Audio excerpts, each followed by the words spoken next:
When we discuss these games, we talk about the players, but today we look at the man behind the curtain, the coaches.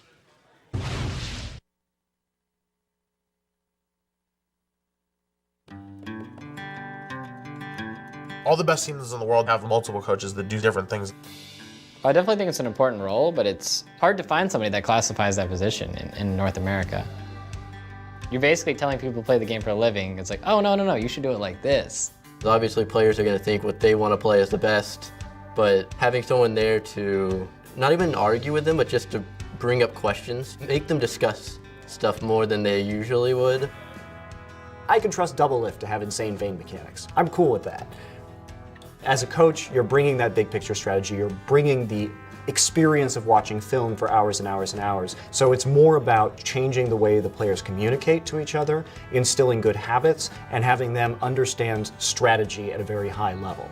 And then you kind of just release them into the game and hope they do well. Which is very nerve-wracking too, because you lose all control. It varies, depending on what style of coaching you do. Some coaches that are more, you need to play what I'm setting out, as well as my schedule, full-on like football style coach.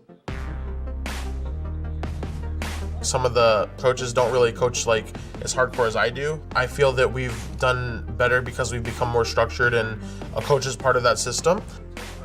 I focus a lot of my time on team building and making sure that they get along, they can communicate well, and just the overall strategy. I'm like a second opinion. I'm gonna look over what they do, how they're doing it, and then I'm like, okay, is that good, the bad? I'm looking at film, so I have a much better grasp of what champions are coming up, what strategies are being used, just big picture tactics. That's what I bring to the team. Definitely more of this, I'm not a yelling person. It really depends on the mood that I'm in that day, but I do yell sometimes, yes. All you did was just let them win that game. Yeah, like slowly. Yeah, because we never went in. You didn't do anything. I can't really impact them on the live match. It's all up to the player at that point. It is what it is. If they lose, they lose. If they win, they win. It's really, the very important thing is really taking the experience out of it. Once I leave the stage, I have zero control on what's going to happen.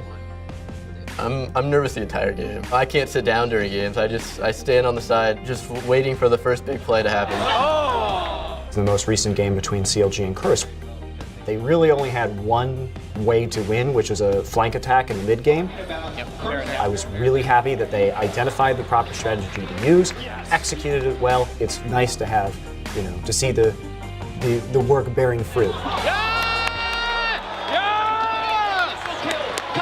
Great fucking job, guys. Really good planning. Really nice counter. This is all I'm doing right now. I've invested 100% into it. I have no clue what I'm going to do after this. I get paid to do this, but I love to do this. I love the guys that I work with. They're all incredibly hardworking, and I just want them to do super well. I want them to do good, and I want them to succeed, and I want everybody from Curse to do good. Not only am I their coach, but I also talk to them on a personal level too, and I'm sort of a friend to them, so it's really good that we have that type of relationship. I am doing this because I love coaching. There's nothing that emotionally affects me in esports more than whether CLG wins or loses. I would be surprised if by the end of this year, all LCS teams don't have a coach.